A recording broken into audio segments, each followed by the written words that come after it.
It is kind of hard to believe that we're already in September. I mean, as I'm recording this, I'm looking at the lineup for Criterion Channel for September, and they've got a like a collection going up, 70s car movies. And I mean, this is perfect. This is great. Hey, happy birthday to me, right?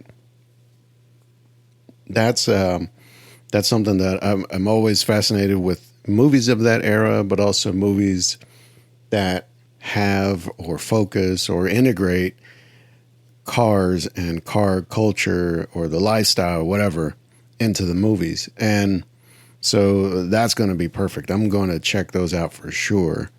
You know, I looked at some older films. I was going through the watch list. Yeah, there were some movies in there that, for whatever reason, I never rated them or I never marked them as watched or whatever. So I said, you know what? Now's the time. Let me just watch them again.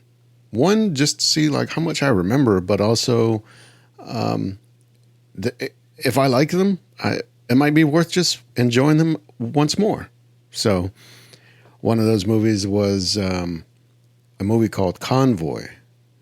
I don't know if you've ever seen that or heard of that, but you know, it's a movie I remember from when I was a kid growing up, you know, where you had like 3 channels on TV.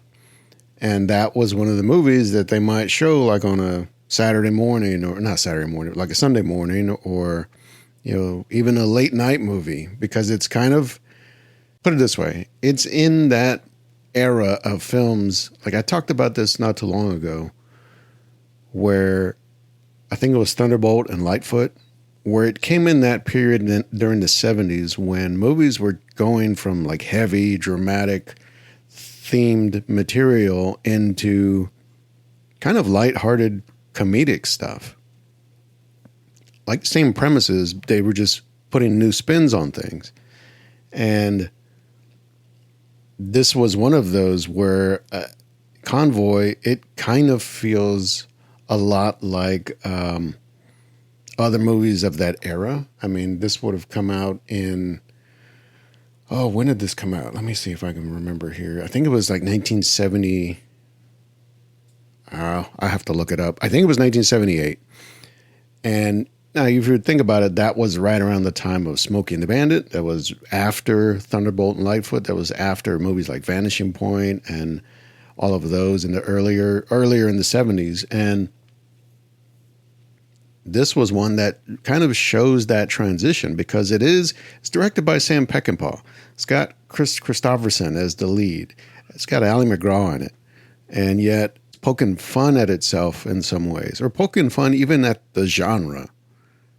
Ernest Borgnine is this out of control, wildly corrupt, just off the chain sheriff who's chasing down the rubber duck and this whole convoy of truckers, right? I remember only certain parts of the movie from when I was a kid, especially like the idea of driving trucks and being on the road. Like that was kind of the main takeaway. I really forgot a lot of what the movie was about thematically. And yet, I mean, it kind of still follows the same vein of like, you know, fighting back against the system, pushing back against, you know, corruption with the police or with the government or whatever, and finding your freedom, taking a stand, all that kind of stuff. And it's just strange because it is a film that also feels kind of gritty and kind of dirty in a way. And I don't mean dirty like raunchy. I just mean dirty like it's got a real edge to it. Everybody's kind of sweaty or tired or they've just seen better days. And so it's funny. I don't know. That's just the vibe I get from it. And look, there's nothing wrong with it. I like it. I like the idea of a film that embraces the I guess the nature of the characters that it's trying to portray, that whole life or whatever. I'm not saying that is the life, but that's a way to frame it. And so I don't know. It's a film that I still like. I mean, I like it maybe for even more reasons now than I did when I was a kid. But yeah, that was an interesting one to revisit. So, I don't know if it's really part of the streak because I'm trying to talk about just new movies, but it is one that made me think about that era of films. And I mean, it really did occur to me of like, I want to do a string of these. I want to just go back into this territory of movies that were about cars or about people driving cars or people that do stuff with cars, whatever. And so then I don't know, coincidence or luck that I happen to see that some theaters around the country are doing screenings of American Graffiti because it's now the 50th anniversary this year. And I mean, I've seen the movie many times at this point, but it was one of those I realized I've never seen on the big screen. And look, for all the talk about films and the theatrical experience, like going to a theater, seeing it on a giant screen. Some films these days, like current or new films, they warrant that experience. But part of me is also I'm like hungry for being able to see films that maybe also warrant that type of experience, but they were of a time that I wasn't able to see them. It's like I would have loved to be able to see this on the big screen back in, 1973 when it came out. But I wasn't even alive then. So I've done it a few times over the years. I've gone to see films that have been like re-released or just have kind of special anniversary screening or something like that. I remember I went to see Lawrence of Arabia back, I think it was like the 35th anniversary or something like that, which, I mean, that would have been probably like, 20 years ago now. But I remember seeing that and thinking, and seeing it on the big screen, 70 millimeter, and thinking like, okay, this is the way to see this kind of film. Lawrence of Arabia, come on. You cannot enjoy that as much on a television, certainly not on a mobile device, like you can on a giant screen. So that's one that has always stuck with me as an important experience. It highlighted the idea of going to see a film in the theater. And so I've done that a few other times. This one with American Graffiti, it's not necessarily a re-release from what I can tell. Like, it is George Lucas, but it doesn't look like they messed with the film any. Like, he didn't go add anything in it. He didn't really clean anything up from what I could tell. The most that looked obvious or seemed obvious were some maybe additional or like kind of juiced up sound effects. Some of the sound editing, you could tell like, okay, they added in some bigger punches or some more sounds like in crowd scenes. It just didn't sound like a film that might have been produced in basic stereo sound in 1973. It sounded like it was a little more going on in the sound mix, which that's fine. To me, it was more about seeing these cars, hearing this music, just kind of getting the whole vibe of that film on this big screen. So that was an experience. I took my son to go see it, who has maybe a similar fascination with cars, but is very, I'll just say, has really no connection or frame of reference for this time period. Certainly not in real life, but maybe not even on film. So I thought, well, maybe this would be a good kind of window into a different era. And not just like the locations and the cars and stuff, but like how people talked and how people were, how society worked, let's say. So that was an interesting experience to see it not only for myself on the big screen, but to kind of see it through someone else's eyes and see what their take on it is. I kind of feel like that was worth the ticket. And I saw it on, what was it, National Cinema Day or whatever, so it was only $4. So that was nice. And also, this isn't quite the same, but all of September, Alamo Drafthouse is doing this Kubrick collection. They're showing all of his films throughout the month of September, even into October a little bit. And that was one that I was like, I got to go see some of these. I got to do this. So some of the films I think I could be okay if I don't need to hit the theaters for. The only one I did ever get to watch in the theater was Eyes Wide Shut. And that's an experience for sure. But I do remember feeling like just sitting in the theater watching it, like this is kind of a special thing. Not only because of what the film is or whatever, but just like this is his last film. And I think at that time when it was released, was it 99, 97? I mean, he had either just passed away or he was close to passing away when the film released. So it was very much like, okay, this is kind of important. Like, this is a filmmaker who I enjoy all of his films, so I need to see this in the theater. And, but all the others, I mean, the only one I probably would have come close to seeing at some point would have been 2001, because I'm sure they've done these anniversary type screenings over the years, but I never made it to one.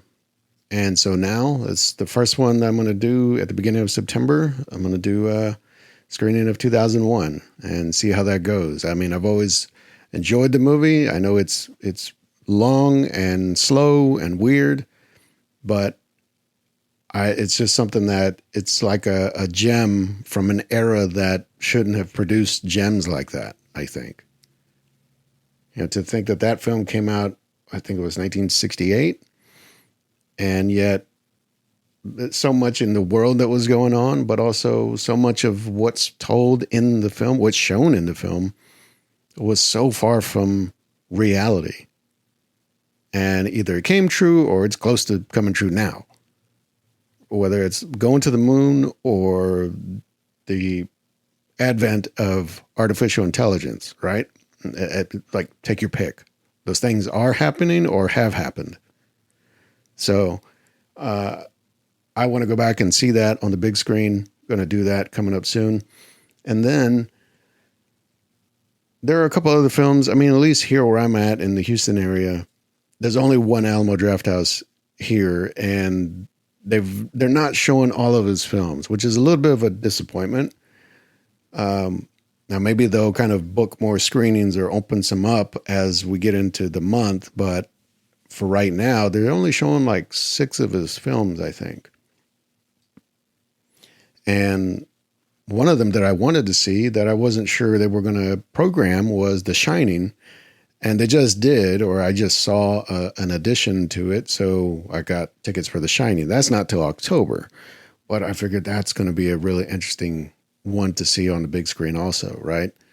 I mean, it's an experience on its own, but it's also, I think it's so undeniable again on a big screen. Like, there's nowhere else to really mentally escape.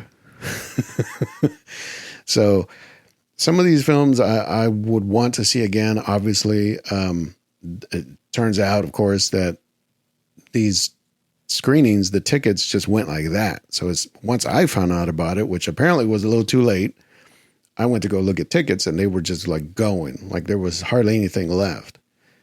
So I don't know. I'll see if I can find some more that open up throughout September. Maybe check those out too.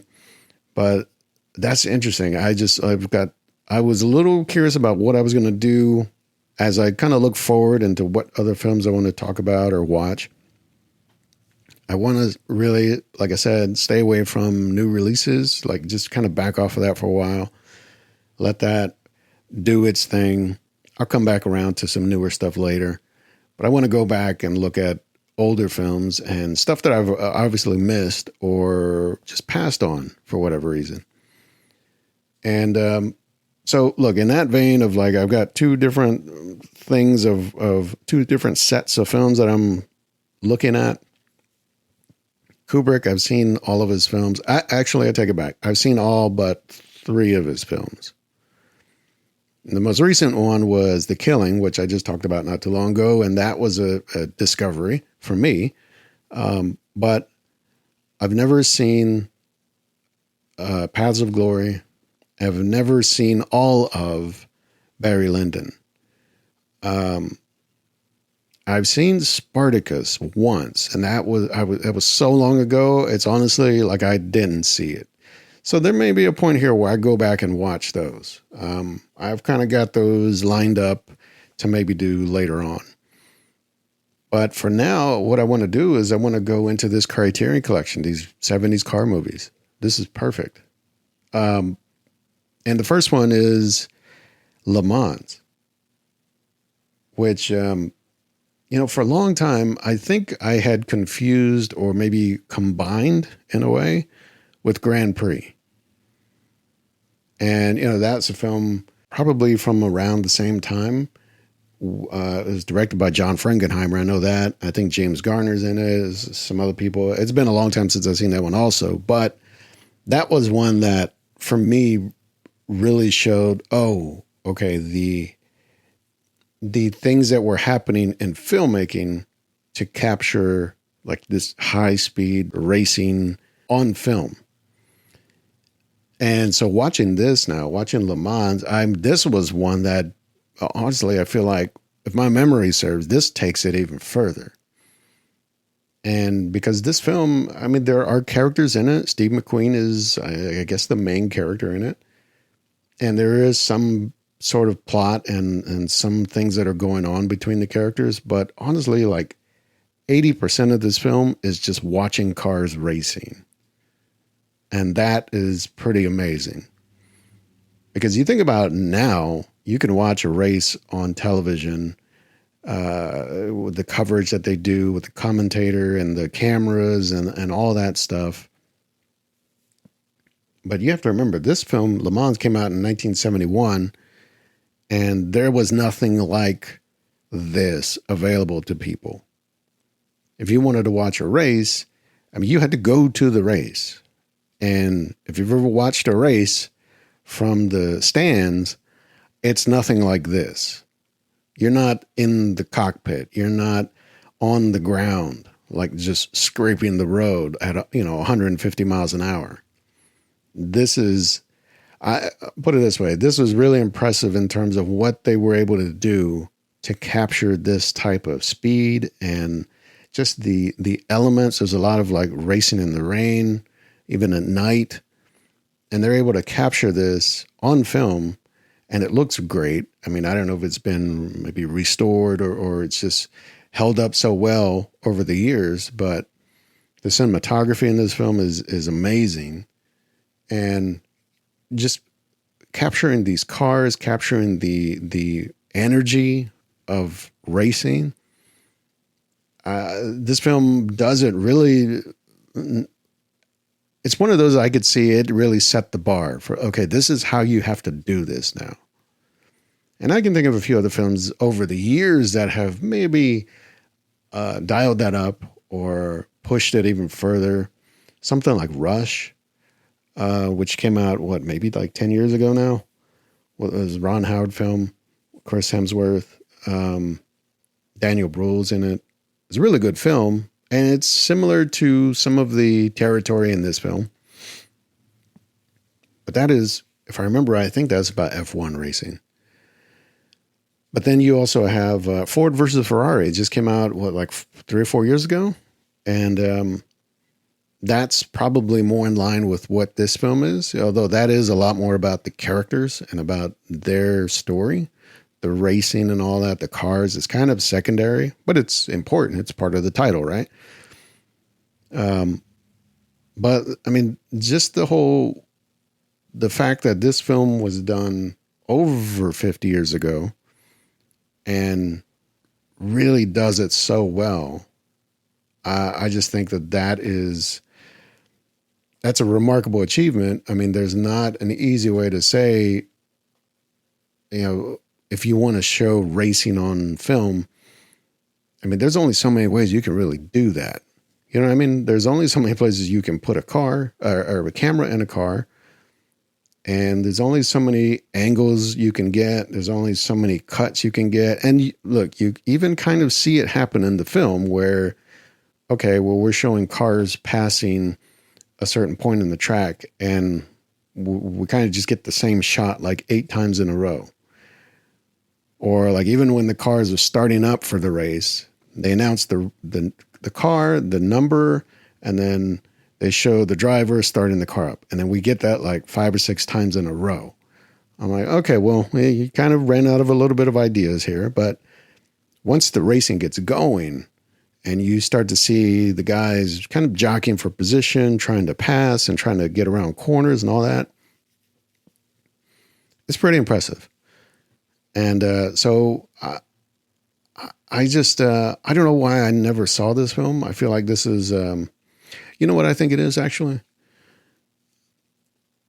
I think because it's not clear what this film is really totally about, like in terms of, like thematically. Like, I don't feel like there's a real big hook here other than just this is about specifically, it's about 2 racers who are trying to win the race, right? They're kind of rivals, or they're working to win for themselves. And so other than that, I mean, there's not really there's no bigger picture stuff in the works here. It is just about cars going fast and the guys that drive them. And so, and I think that's where you've seen, let's say, racing movies, quote unquote, you've seen them advance since this is, okay, they've tried to work in more story, more character. Like, make it more interesting of why I want this person to win over that person. Because here, I kind of it didn't really matter who of any of these racers won to me. And in a way, that's kind of how I watch real racing. It's like, I don't keep up with the racers. I don't keep up with the teams, who's involved with all that. I just pick a car that I feel like is doing good, and I want to see them make it to the end and be first. And that doesn't always, and that's not really a way to watch racing, I know, but for someone who just enjoys the sport of it, not necessarily all the drama or the behind the scenes motivation for it all. I mean, that's at least the easiest way to do it is just pick the car you like and hope that it wins or see if it wins. The idea of putting a little more behind it into who's winning and why should they win, I think that's where you'll see more recent or more modern racing films that they really try to do that. Here, it's pretty light on that. I mean, there is some drama to it, but it's really more about the racing. This, I mean, I've seen it a couple of places where this is almost like a documentary approach to making a film like this. And it does kind of feel like that. Like, a lot of the film is about the culture around racing. Even like the people who come to set up, to watch the race, who are there at all hours of the morning to get a good spot, the people who are on the stands, the people who are around the teams or around the drivers. And so it kind of minimizes any central conflict between characters because it's just giving you like a bird's eye view of the whole thing. And you know, that's fine. It doesn't mean it's the worst approach, but it also doesn't make it necessarily the best racing movie. But it is an important one, I think, because of how well it does what it does do. So, I don't know. I mean, I was kind of surprised by it. And, I mean, if that's the first in this Criterion Channel collection, I'm down. We'll keep it going. The other film that I took some time to watch, which I wasn't necessarily in the mood to watch it, but I wanted to just give it a shot, was a film called Dirty Mary, Crazy Larry. And I think that's from 1974, if I remember right. And wow, I mean, I tell you, it's one of those that I feel like it's kind of it's almost in like knockoff territory. Like it feels like some other movies that were made at the same time, and yet it's got some very distinct things about it.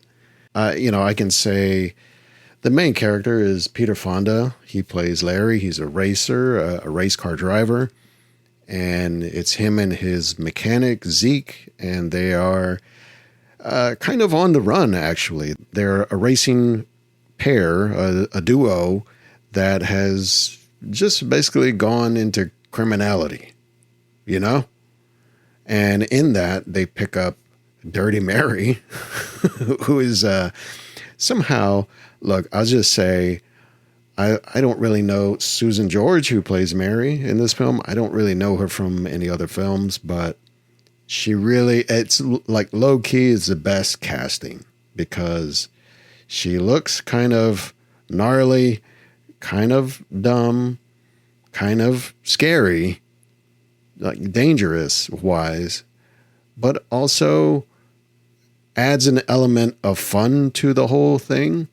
And yet it's also annoying in some moments. It's a weird mix. It's just a weird mix of these three characters on this journey, and they're being pursued by, again, some crazy sheriff or, the police that are trying to catch them.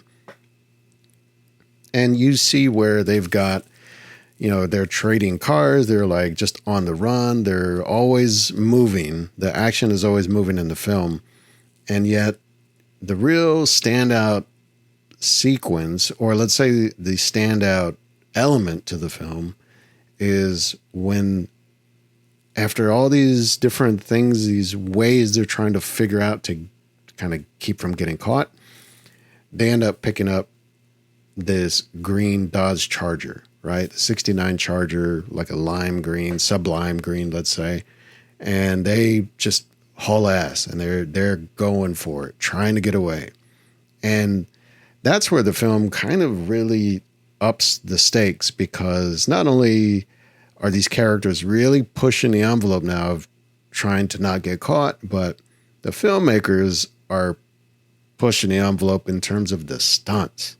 I mean, some of the stunts in this film, they are legit dangerous and they're like borderline irresponsible. I mean, if you think about it, like what it takes to do some of these stunts and then to capture it on film, and who would be willing to do some of this. There's the whole, the final sequence, the last run that they are trying to get away from the cops.